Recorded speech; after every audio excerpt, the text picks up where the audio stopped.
Hi friends! Welcome to honey stories. నేను మీ లక్ష్మి. అసలు 'love and war' 67 episode యార్. అమ్మ, కొడుకు అలా చెట్టాపట్టాలు వేసుకురావడం చూసిన భరద్వాజ్ గారు అసలు అంగుళం పైకి లేచాయి. "మరీ అంత ఆశ్చర్యపోనవసరం లేదు తమరు" అని వెక్కిరింతగా అన్నాడు దేవ్. "ఏమైనా మీ ఇద్దరికి కొంచెం తిక్కుంది" అని మంటగా అన్నారు. పెళ్ళికి వెళ్ళి లేట్‌గా రావడంతో అప్పుడే నిద్రలేచి ఫేస్ వాష్ చేసుకుని వచ్చి రాజా అంకుల్ భుజం మీద వాలి మత్తుగా జోగుతున్న జాను విని, "ఇదైతే నిజం చిన్న డాడీ" అని స్లీప్ వేస్తోంది. "నువ్వు నోర్ముయ్, చిన్నబాబుకి తాళం వేయడం బాగా వచ్చు" అని గసిరింది ఊర్మిళ. ఇదెందుకు నేను నోరు ముయ్యాలి? ఉన్న నిజం అదేగా. ఇప్పుడు మీ జట్టు కట్టడానికి రీజన్ ఏంటో చెబితే వినితే అరిస్తాంరా. ఎరా చిన్ను అన్నారు భరద్వాజ్. "ఏమీ లేదు. మన దేవు ప్రేమించిన అమ్మాయి వాళ్ళ ఇంటికి వెళ్తున్నాము. వెళ్ళి రెడీ అవ్వండి. కోడల్ని మనమే స్వయంగా ఇంటికి తీసుకొద్దాం" అని బాంబు పేల్చింది ఊర్మిళ. బీభత్సమైన షాక్ తగిలి అదిరిపడ్డారు ముగ్గురు. "ఎందుకంత ఆశ్చర్యపోతారు? నేనేమి జోక్ వేయడం లేదు రాజా. నిజమే. ప్రేమించి పెళ్లి చేసుకున్నాక ఇలా విడివిడిగా ఉండడం ఎందుకు? మనం వాళ్ళ బంధాన్ని ఎప్పటికైనా యాక్సెప్ట్ చేయాలి కదా! త్వరగా తెమలండి. ఈరోజు చాలా మంచి రోజంట" అంది ఊర్మిళ. "దేవుడా! మా అమ్మ ఆర్‌డీఎక్స్ బాంబు కంటే డేంజర్ రా బాబు. ఎప్పుడు ఎలా పేలుతుందో అనేదే అర్థమై సావడం లేదు" అని ఇన్నర్‌లో గింజుకుని, "మా, నా వైఫ్‌ని నేనే తీసుకొస్తాను. మీ అందరూ అవసరం లేదు" అని బుజ్జగింపుగా అన్నాడు దేవ్.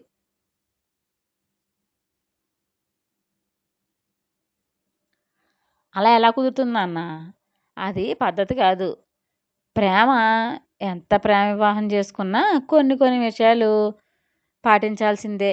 ఇక ఏమీ చెప్పకు. నథింగ్ డూయింగ్" అని తెగేసి చెప్పింది. "సరే సరే, పద్ధతి ప్రకారం అమ్మాయిని తీసుకొద్దాం. నువ్వు వెళ్ళు. నేను వీడికి నచ్చ చెబుతాను వెళ్ళు" అంటూ భార్యని రూమ్‌కి పంపించాడు భరద్వాజ్. వెనుకే వచ్చిన చైత్ర చేతులు పిసుక్కుంటూ టెన్షన్ పడుతుంది.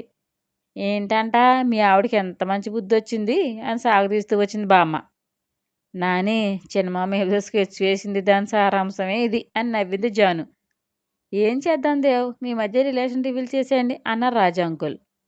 నొసల మధ్య బటన్ వేలుతో రబ్ చేసుకుంటూ, "ఇప్పుడు కాదు డాడ్, ముందు అన్నయ్యకి మంచి సంబంధం చూసి మ్యారేజ్ చేయండి. అదే పెళ్లిలో మా గురించి చెబుతాను" అన్నాడు దేవ్. "మీ మామ్ ఓకే చేసింది కదా, అప్పటిదాకా ఎందుకు నాన్న టైం వేస్ట్" అన్నారు. "డాడీ, నీతో పర్సనల్గా డిస్కస్ చేస్తాను. మామ్ని కన్విన్స్ చేయి వెళ్ళు." "ఏంటి అందరూ ఒకే చోట నిలబడ్డారు" అంటూ వచ్చారు బాలకృష్ణ. "వేద్ మ్యారేజ్ కోసం అన్నయ్య. వాడికి త్వరగా పెళ్లి చేసేద్దాం. తన అన్న పెళ్లి అయ్యాక దేవ్ తన వైఫ్ గురించి రివీల్ చేస్తా అంటున్నాడు." "అమ్మ, మంచి సంబంధం చూసి మంచి అమ్మాయిని చూడు" అన్నారు భరద్వాజ్ గారు. "ముందు ఆడపిల్లకి చేసేద్దాం రాజా. జాను వాళ్ళ పెళ్లి ముహూర్తం పెట్టించండి" అంటూ వచ్చింది రుక్మిణి. "ఇవన్నీ చైన్ లింక్‌లో ఉన్నాయేంటి? ముందు వేద అన్నయ్యకి మ్యారేజ్ చేయండి. నాకేం తొందర లేదు" అంది జాను.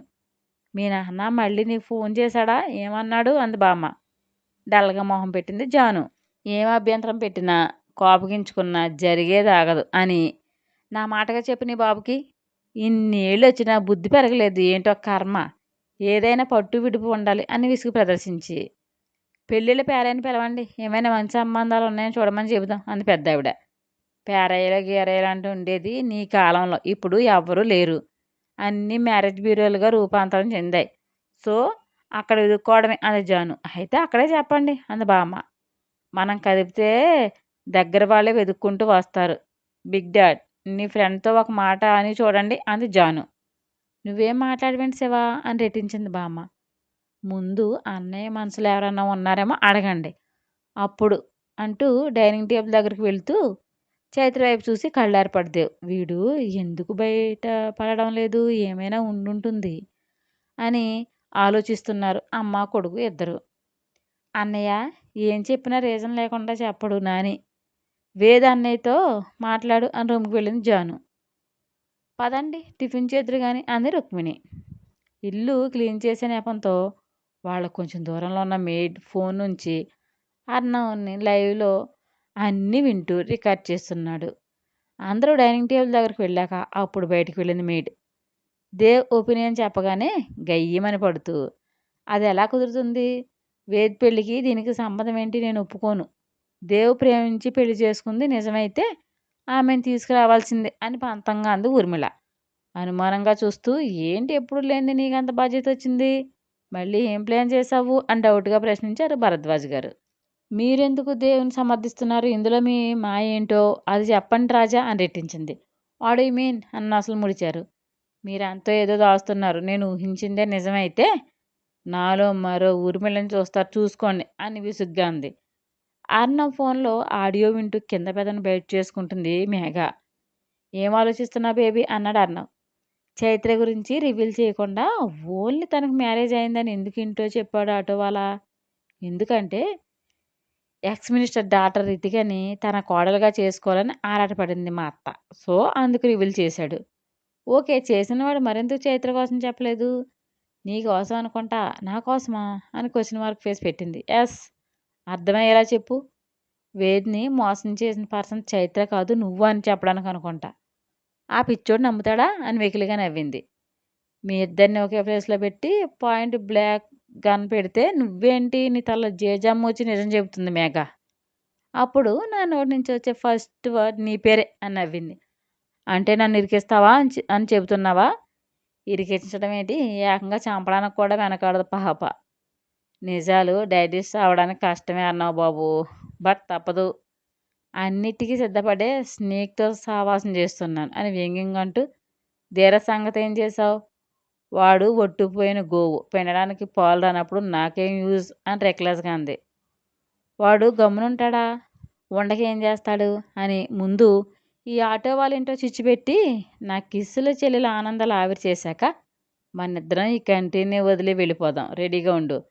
మెహతా ఆల్రెడీ ఆ బ్లడ్ తీసుకెళ్ళి ఆఫర్ ఇచ్చాడు. ఇద్దరం ఎగిరిపోదాం అంది మేఘ. అయింది ఏదైంది బేబీ. ఇప్పుడు దేవుని కదిలించడం ఎందుకు చెప్పు. వాళ్ళ తెప్పలు ఏవో వాళ్ళు పడతారు.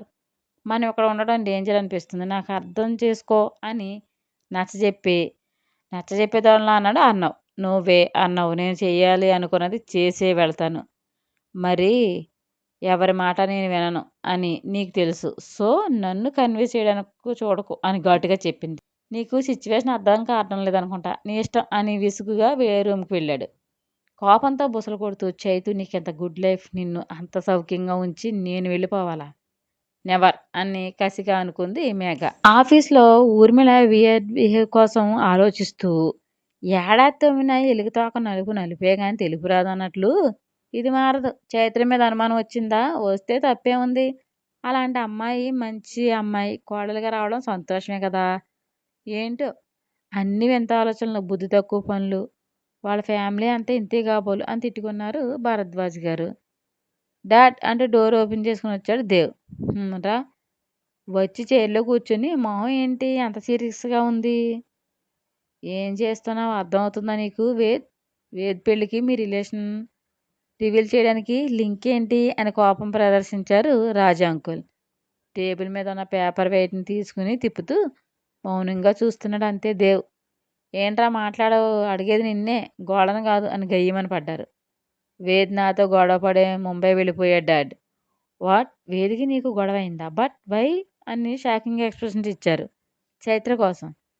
చైతు కోసమా, తనతో వాడికేం సంబంధం. అసలు నేను అసలు ముడిపడ్డాయి. చైతు సిస్టర్ని వేద్ లవ్ చేశాడు.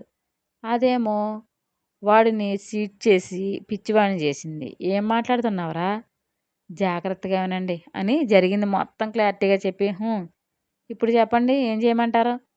తలంతా తిరిగిపోతుండగా 2 చేతులతో హెడ్ని నొక్కున్నారు. మీ అందరూ డిస్టర్బ్ అవుతారని, అమ్మ పెదనాన్న తట్టుకోలేరని బాధ అంతా నేను పడ్డాను డాడ్. నేను ప్రేమించిన చైత్ర ఒక మోసగత్తని తెలిసినప్పుడు నేను ఎంత నరకాన్ని అనుభవించి ఉంటానో ఊహించండి. నానా శివ అని బాధగా పిలిచారు. వేద్ని మోసం చేసిన చైత్ర కాదు, నా ప్రేమ స్వచ్ఛమైందని తెలిసాకే మీతో చెప్పాను. ఇదంతా ఆ రోగ్ మేఘ చేసింది. దాంతో ఇలా చేయించాడు జయంత్. బట్ వీళ్ళిద్దరికి మధ్య ఒక మీడియేటర్ ఉన్నాడు. వాడు ఎవడు అనేది ఇంతవరకు ట్రేస్ చేయలేకపోయాను. అంటే ఎంత తెలివైన వాళ్ళో మీరే ఊహించండి. ఓ గాడ్, ఒక మిడిల్ క్లాస్ గర్ల్ ఇన్ని క్రూయల్గా థాట్స్ హౌ అంటూ ఆశ్చర్యాన్ని వ్యక్తం చేశారు ఆయన. ఇంట్లో వాళ్ళని నమ్మించి జాబ్ అంటూ దూరంగా వెళ్ళి లగ్జరీ లైఫ్ స్టైల్ని అలవాటు పడింది. తెలివిగా గేమ్ ఆడుతుంది. మన పిచ్చిది తనకి ఇన్నోసెంట్ అని నమ్ముతుంది. ఎప్పటికీ అదే మాయలో ఉంది. ఇప్పుడు ఆమెను తీసుకొచ్చి వేద్ ముందు నిజ స్వరూపం చూపిస్తావా. అలా అనే చూస్తున్నా, బట్ ఎక్కడికి వెళ్ళిందో తెలియడం లేదు. నైట్ మాయమైంది. ఇంతవరకు ఇంటికి రాలేదు అన్నాడు దేవ్. ఆమె ఏంటి అంత డేంజర్ గల్లా ఉంది అని ఆశ్చర్యం వ్యక్తం చేశారు భరద్వాజ్. అదే కదా చెబుతున్నా, విషకన్య కంటే డేంజర్. మనసు నిండా విషం నింపుకుని ఉంది చైతు మీద. తనకే తెలియకుండా జరిగిన వాటి కోసం చెల్లెలు అని కూడా లేకుండా ఎంత డ్యామేజ్ చేయాలో అంత చేస్తుంది. డాడ్ దాన్ని అంటూ పళ్ళు బెట్టగరిచాడు దేవ్. జయంత్ని పట్టుకుని 4 ఉతికితే సరి వెధవేషాలు వేస్తున్నాడు. కొడితే నిజం చెప్పేలా ఉంటే ఈ పాటికే ఏ పార్టీకి ఆ పార్టీ విడిచేద్దును డాడ్. బట్ వాడు నిజం చెప్పడు. లయ ఎంత గుడ్డిగా వాడిని నమ్మి మోసపోయింది. వాడు అసలు దాన్ని లవ్ చేశాడా లేక ఒక వెపన్గా యూజ్ చేసుకోవాలని ప్రేమ నటించాడా? నిర్లిప్తంగా నవ్వి, లయ అంటే వాడికి ఇష్టం లేదు డాడ్. జయంత్ ఇష్టపడింది, లవ్ చేసింది చిన్నుని అన్నాడు దేవ్. ఏమంటున్నావు శివ? వాడు చిన్నుని ప్రేమించాడా అని షాకింగ్ ఎక్స్ప్రెషన్ ఇచ్చారు రాజు అంకుల్. హా డాడ్. ఓ గాడ్, ఈ విషయం లయకు తెలిస్తే? తెలిసినా జరిగిన నష్టం పూడ్చుకోలేదు. మన గద్దింపు తన స్వేచ్ఛను హరిస్తుందనుకుంది. జాను మీద ప్రేమ ఎక్కువ కురిపిస్తున్నామని జలసీ ఫీల్ అయ్యి తన చేతులతో తనే తన మెడకు ఉరితాడు బిగించుకుంది. మనం ఏం చేస్తాం చెప్పండి? తల్లి లేని బిడ్డని ఏదో కొంచెం ఎక్కువ కేరింగ్ తీసుకున్నాం. అది కూడా తప్పు పడితే ఎలా? తెలివైన పిచ్చివాళ్ళంటే మీ అమ్మ లయ లాంటి వాళ్ళే అని తల పట్టుకున్నారు. చిన్నగా నవ్వి, మీ కోడలను కూడా యాడ్ చేయండి డాడ్. దాని పిచ్చితో నాకు స్టార్ చూపిస్తుంది అన్నాడు. తన అక్క ఎంత క్రూయల్ గాలని తెలియదు కదా నాన్న. తోడబుట్టిన ప్రేమ, పైగా ఒకేసారి పుట్టారు. ఆ మాత్రం ప్రేమ ఉండడం సహజం అని బాధపడ్డారు భరద్వాజ్ గారు. మీరు ఇవేం ఆలోచించకండి డాడ్, నేను విదురు చూసుకుంటాం ఓకే అని లేచాడు దేవ్. ఏదైనా ఆలోచించి జాగ్రత్తగా చేయండి. ఈ విషయం తన పేరెంట్స్ దృష్టికి కూడా తీసుకెళ్తే బాగుంటుంది శివ. ఎందుకంటే ఇది అంత తేలిగ్గా తీసుకునే మ్యాటర్ కాదు. సో నేను రానా మాట్లాడదాం అన్నారు ఆయన.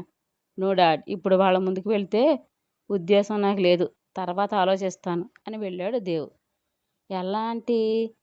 ఎలా ఉన్నారు ఈ తరం ఆడపిల్లలు? ఇప్పుడే ఎలా ఉంటే రాబోయే జనరేషన్ ఇంకెలా ఉంటారో అనే భయం కలుగుతుంది అని నిట్టూర్చారు భరద్వాజ్ గారు. ఈవినింగ్ తన వైపు గుర్రుగా చూస్తున్న చైత్రని చూసి, అర్జెంట్ మీటింగ్ బంగారం ప్లీజ్, ఉదయం తీసుకెళ్ళినా పోనీ అంటూ ముద్దు పెట్టాడు దేవ్. ఐస్ పెట్టక శివా, కరగను. ఈరోజు శుక్రవారం, నాకు సెంటిమెంట్ అని ఉదయం చెప్తే ఇప్పుడు మీటింగ్ ఉందని హ్యాండ్ ఇస్తావా? నేను ఒప్పుకోను అంటూ గారాలు పోయింది చైత్ర. ముద్దులు పెడుతూ, నా బంగారం కదూ, జాను నానితో కలిసి వెళ్ళి గుడికి అంటే మా శబరి ఎగిరి గంతేస్తుంది అని నవ్వాడు దేవ్. మన పెళ్ళయ్యాక ఒకసారి కూడా జంటగా దేవుడి దర్శనం చేసుకోలేదు శివా అని బెక్కమొహం పెట్టింది. చేసుకుందాం, శ్రీశైలం మల్లన్న దగ్గరికి వెళ్దాం ఈ వీకెండ్ సరేనా అని. ఫారెన్ డెలిగేట్స్తో మీటింగ్ రా, నేను తప్పక అటెండ్ అవ్వాలి అంటూ సౌమ్యంగా చెప్పాడు. సర్లే, మరీ బ్రతిమలాడకు, నేనేదో నిన్ను ఇబ్బంది పెడుతున్నట్లు అని చిరుఅలక ప్రదర్శించింది. నువ్వు కనిపించని గయ్యాళవే, అది నాకు ఒకడికే తెలుసు అని టీచ్ చేసి, గుడికి వెళ్తానని నైట్ పసుపు పెడతా అంటే తాట తీస్తా చూసుకో అంటూ పెదవంచన కిస్ చేసి, డాడ్తో పాటు ఇంటికి వెళ్ళు అని కోట్ తీసుకుని వేసుకున్నాడు.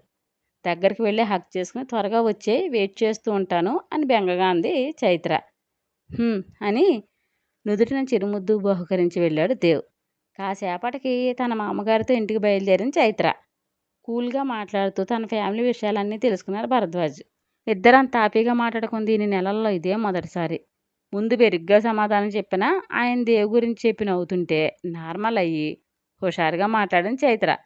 కంత్రిగాడు అసలు తగ్గకు, మనల్ని ఏమార్చి వాడు అనుకున్నదే చేస్తాడు అని నవ్వి కారు ఫోర్టుకోలు ఆపారు. చిన్నగా నవ్వి, సరే మావయ్య గారు అని డోర్ తీసుకుని దిగింది చైత్ర. ఆయన దిగుతూ, ఓకే కడుపున ఒకే టైంలో పుట్టిన ఇద్దరి అక్కా చెల్లెల మధ్య ఎంత వ్యత్యాసం అనుకున్నారు మనసులో రాజా అంకుల్. ముగ్గురు గుడికి రెడీ అవుతుంటే నేను వస్తానంది రుక్మిణి. అందరూ హడావిడి పడుతుంటే లియోగాడు 4 బయటకు తీసి అందరి కాళ్ళ మధ్య తిరిగేస్తున్నాడు, వాడిని వదిలేసి వెళ్ళిపోతారేమో అనే భయంతో. వాడి కంగారు చూసి నవ్వుకుంటూ, ఏరా నువ్వు వస్తావా అంది జాను. కాళ్ళు లేపేసి అరిచాడు వస్తా అన్నట్లు. పోతు పేరంటవా మాకు, అన్నిట్లోనూ దూరేస్తున్నాడు అని నవ్వింది బామ్మ. బాడీగార్డ్ వీడు మనకు నాని అని. సరే పద అంది జాను. నలుగురు టెంపుల్కి బయలుదేరారు, తోడుగా లియోగాడు. సరదాగా కబుర్లతో గుడికి చేరారు. రేపు వసంత పంచమి అనుకుంటా, గుడిని ముస్తాబు చేస్తున్నారు అంది బామ్మ. అయ్యో రేపే వద్దుం కదా అంది రుక్మిణి. దేవుడి సన్నిధానానికి ఎప్పుడు వచ్చినా మంచిదే రుక్కు, పండగ రోజు గుర్తు చేసుకుని పరుగున గుడికి వచ్చి 100 మొక్కులు మొక్కేస్తే సరా.